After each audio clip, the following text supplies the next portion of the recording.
insonda deydilar 3 xil do'sti bo'ladi.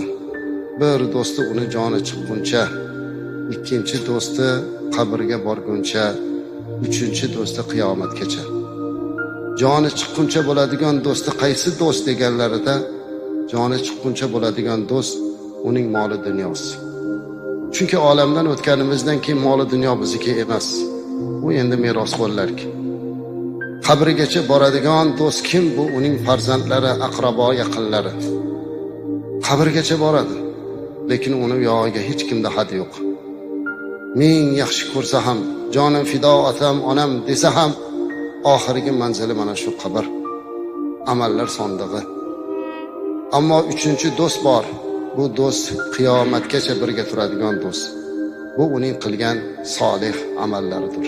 Ana shu amal xolis bo'lishligi, Alloh